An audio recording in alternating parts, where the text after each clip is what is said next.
Welcome to another episode of Fridays with Fawn. I'm your host, Fawn Lopez, publisher emeritus of Modern Healthcare.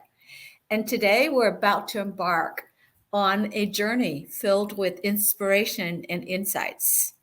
Joining us is an exceptional guest and a dear friend of mine, Annette Walker, president of City of Hope, Orange County, and one of the co-authors of my recently published book, Unstoppable. Annette's chapter, No One Has Ever Done It Until They've Done It, reflects her awe-inspiring journey from a secure senior leadership role at one of the nation's largest hospital system to the monumental task of building a new hospital in a saturated market of Orange County. Annette, it is truly an honor to have you join us today. Oh, thank you, Fawn. It's always so great to speak to the community that we've all worked in healthcare across the United States, and you are always such a gracious host. It's great to be here. Thank you. Thank you. And I'm absolutely thrilled for our audience to hear your captivating journey as we delve into the power of embracing the unknown and the remarkable achievements that unfold when we choose to take the road less traveled. So, without further ado, let's dive into the conversation, okay? Sure. Okay. So, I don't know if you knew that you were my very first guest on Fridays with Fawn. The episode aired on July 2020, over 3 years ago. Can you believe that? No, it's been 3 years. I did not know I was first guest, but I'm quite honored to learn that. But yeah, don't our lives go fast? Unbelievable. Wow. Yeah. And this is why this conversation is so meaningful to me. So as I mentioned at the start of our conversation, you and I have recently become co-authors of a book titled Unstoppable. And we wrote it alongside 7 other women leaders who contributed stories from their lives and careers.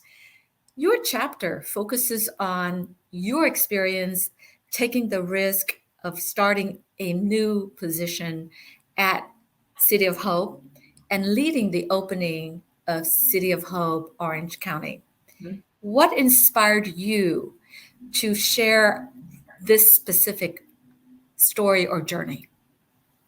Well, it was one night I was making dinner and my daughter Jessie called, and Jessie had a problem at work and she was describing it to me, and I was giving her some advice, and she said to me, but Mom, you don't understand. I've never done this before. And I sat back and said, oh, Jessie, yes, I understand that. I said, but what you have to realize is, doesn't matter how successful a person is or who you admire or the most influential boss at your work. You have to understand no one's ever done it until they've done it. And it made me pause and reflect a little bit on why I took the job at City of Hope, because when City of Hope first called me, I was in a pretty comfortable position. There's no reason I had to change. I was on a great track that would eventually end in retirement. But, they offered me this job of, building City of Hope, Orange County. It's an academic center. It's a cancer center. You'd be overseeing construction. You'd be doing all kinds of things. And frankly, I had never done any of these things before. So the easy answer was to say, nah, I'm not interested. I've never done it. Mm-hmm. And I would be leaving a very secure position to risk quite a lot if I wasn't successful.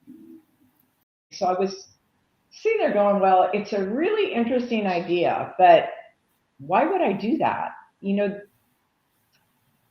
you work really hard to get to a certain level of success, which I'm sure you can relate to and many people we're talking to can understand, it took me a long time to get that position I had. And the security of it, let alone the prestige of it, were things that you value. What I didn't realize is I was initially letting that security maybe blind me a little bit from the opportunity and what I might do if I took the leap and did this chance. So I couldn't explain to you why was this opportunity keeping me awake at night? Because on paper it didn't pencil, but I couldn't stop thinking about it.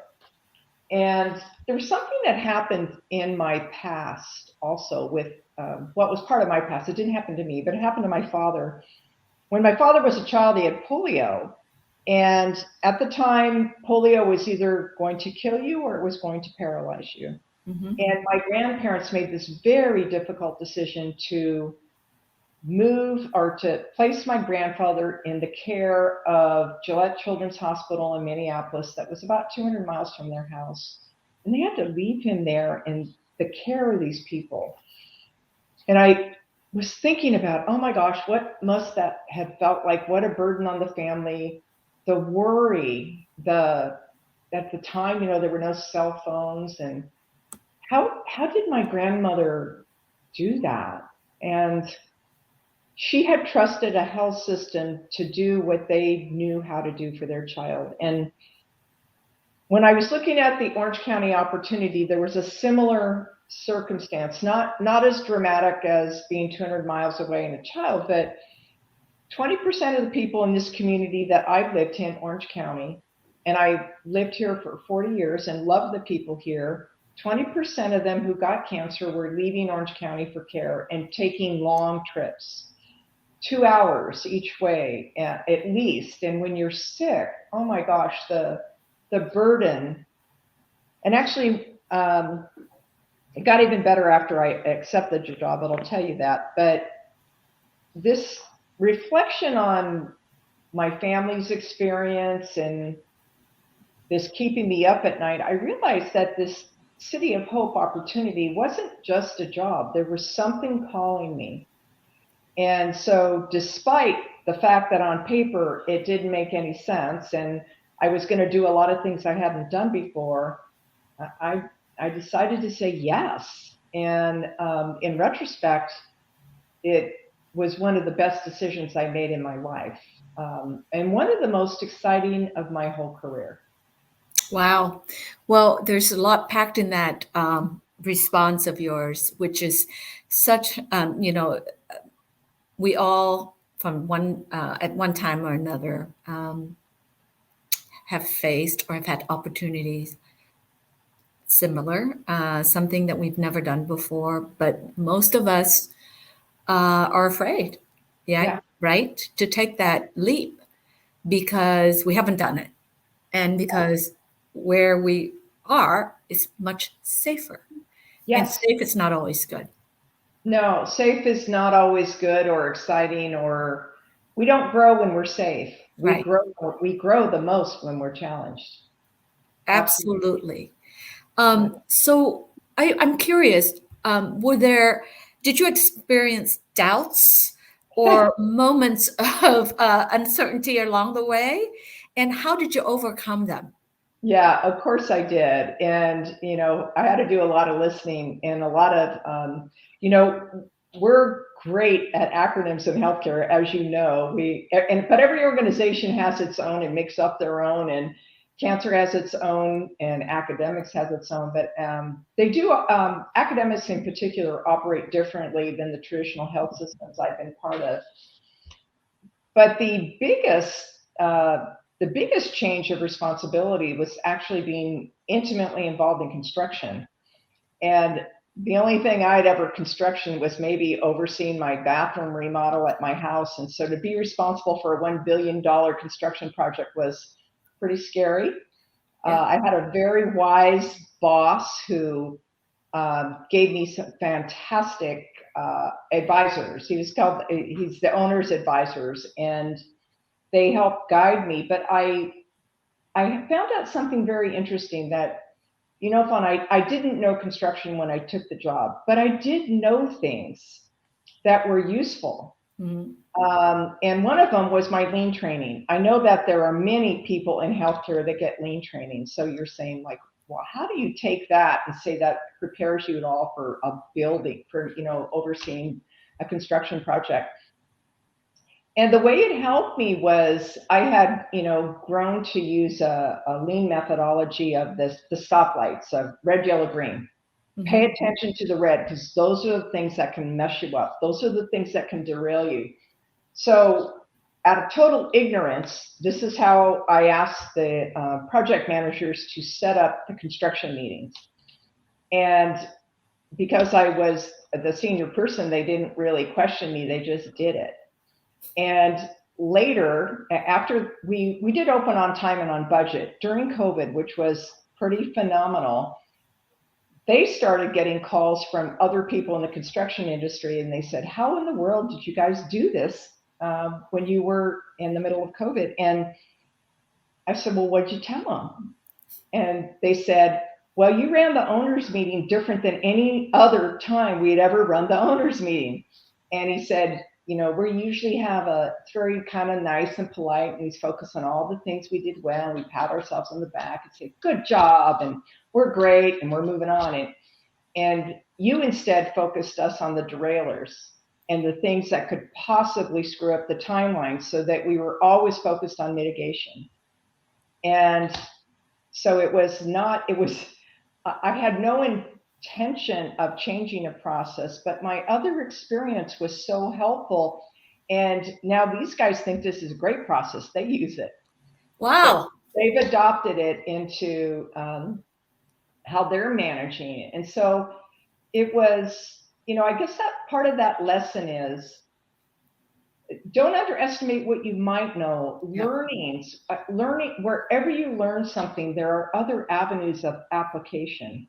And so don't underestimate it. And when you are looking at an opportunity that might look scarier than, or you think you're not qualified for, say, well, maybe there are parallel experiences that are applicable in this situation that you should pay attention to. There was another big learning I have, and I don't know if it's a do-over, but it was a little bit out of ignorance, but it was one of the biggest learnings I have in the power of leadership. We had this date that we were going to have to deliver on this date. And when you're doing these projects, there's a million reasons why the date legitimately could be moved. Mm-hmm. So the permit came 2 weeks late, the furniture's late, the supply didn't come from wherever. The crews aren't available. It rained today. There's a million things. And so I kept getting these calls that said, we need to push back the opening. Can't you see we're going to be late? And I said, I understand that there are things that are red that we need to mitigate for. But the date was August 22nd, 22. And I got so many requests for this, I was starting to get a headache about it. And I said, finally, stop. I will move the date on August 21st at midnight if we haven't been successful. And I didn't do that with like I did stay up all night and say, oh, this is the statement I need to make. It was the statement that came out of my mouth because I believed that we could mitigate. And from that moment on, people stopped asking and they just dug in. And it became about the urgency of fulfilling our promise to our patients. Mm-hmm. Because every day that we weren't open was a day that we couldn't help them. Mm-hmm. And the whole crew, by that time it ended up being 500 people, went all in on it, and there was no stopping us. But it was a lesson to me of the power of using your leadership in a way to both motivate and to get an excellent result. When I said to them that, we'll mitigate until midnight of August 21st, because we had made a promise to our community and to our patients that the date was not just a date. The date was hope. That's what we were bringing to the community. And I want to tell you that all 500 people just got in line and drove to that destination and opened us on time because they were being inspired by our patients and the promise that we had made to this community. Wow. That just gave me goosebumps. Love that. I still am overwhelmed by it myself because it was so special. Wow. Okay. So you had mentioned earlier that this experience was by far the best experience and decision you've made in your career.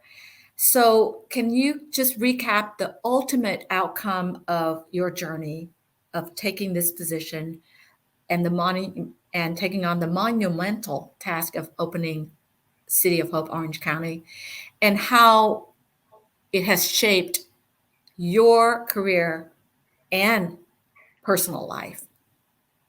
Well, I think it's a culmination of many events in my career that had prepared me for this opportunity in one way or another.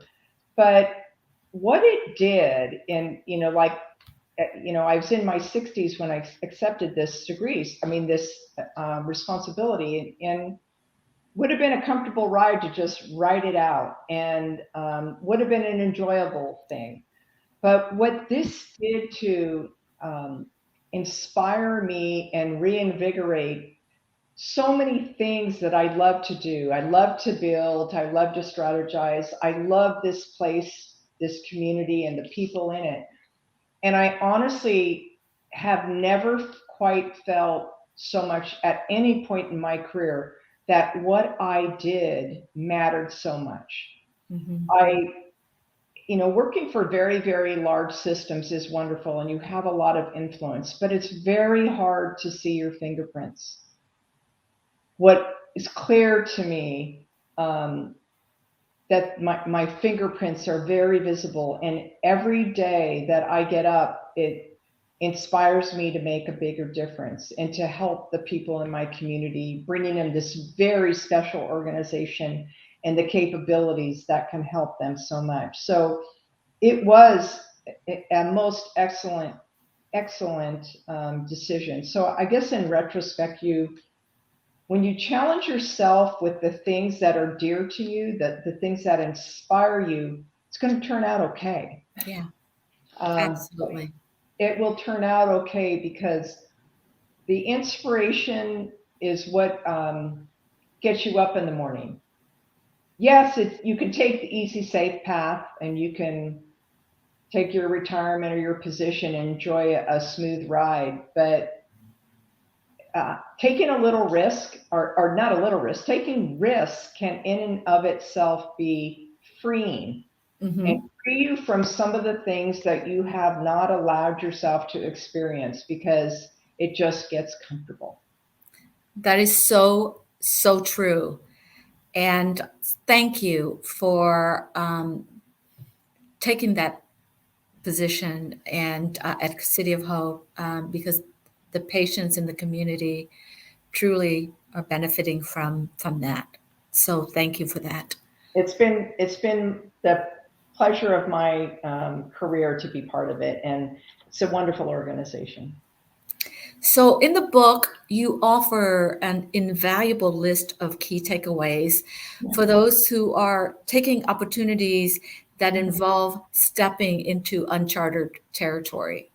Could you please share some of those key takeaways or lessons with our listener or audience? I would absolutely will. The one that's top of mind is your personal life. What does your spouse, your partner think about it? Because there's no opportunity worth upending the most important relationship that you have. There just isn't. But if you say that's all good and you look at the opportunity itself, one of the things that I have come to believe in, it doesn't keep you up at night, or does it just exhaust you when you think about it? Oh, it's way too hard. I want to do that. But the things big difference, right? Yeah. Yes, the things that you can't stop thinking about. There's something there that's calling you if that's the case. If you're a person of faith, have you prayed about it? I mean, are you getting some direction that this is what you're being called to do? Does it want to like push you to a limit or to learn something that you didn't learn before? And in the end, it is something that comes from your gut, because it's not a math exercise. If you want to say, okay, there's 3 things on this side and 4 things on this side, it's something that comes from inside you that says, this is the right thing for me to do, and I'm going to take a shot at it. And even if you are not as successful as you think you should have been, do not ever underestimate the things that you may have learned. Nelson Mandela says that he never fails. He either won or he learned. Yep. Learning is such a great opportunity for all of us. And that's what keeps us sharp. That's what keeps us engaged. And that's what keeps us excited. So, lean, but listen. You gotta listen to yourself. You gotta listen to the rhythms of the opportunity and the organization. And, I didn't say one thing about the culture of the organization is extremely important. Does the organization's values and mission inspire you? If they don't, it's not the right place. Absolutely. So you said earlier that you took this position at a very late stage in your career, right? Yes. And it opened up a whole new window of opportunities and perspective. Mm-hmm. So what's next for you? Is there anything that you haven't done in your career that you would jump at the chance to try? Well, I do have to finish the hospital. I want to finish the hospital, but one of the reasons I wanted to be part of the book, which thank you very much for that invitation, is that I think my life has been unusual. I have a very large family, and with that, I've had a very large career, and there's always a lot of curiosity about that.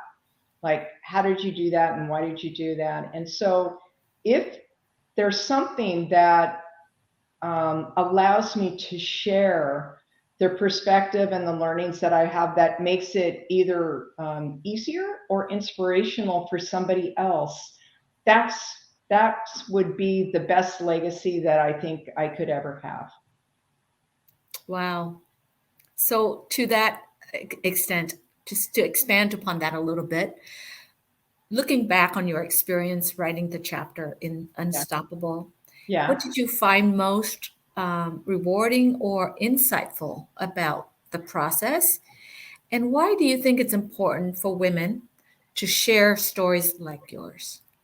Well, the discipline of actually writing it was interesting to me, because we forget so many things so easily, because we have so much stimulation, so many activities. And I'm so glad that this prompted me to write it down and to share some of my perspective about it.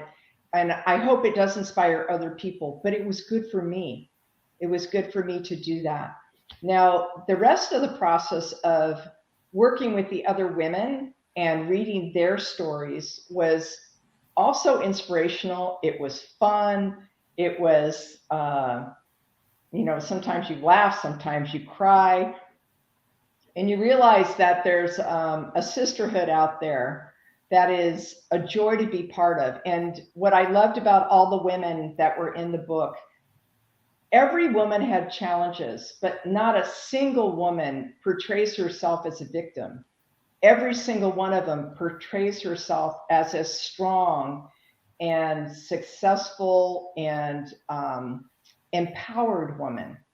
And I loved it. It was a joy to meet other women like that. And I think all the stories in the book have merit and honesty, and some of them are really, really personal events that happened and how these women overcame them and are not moping around, but are excited about their lives and the things that they and the opportunities that they had. So that was a great experience for me to reflect on my own, but to enrich myself by participating and hearing about their experiences, yours included.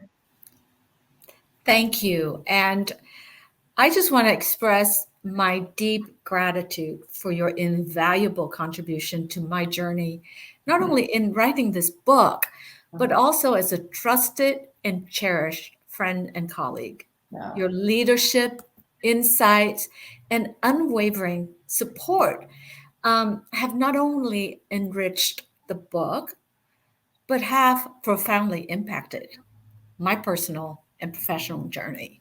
So thank you for being such Wow. an important part of this chapter in my life. And to the audience, to our listener audience, thank you for tuning in. And I look forward to seeing you on the next Fridays with Fawn. And until then, please be well and stay safe. Thank you.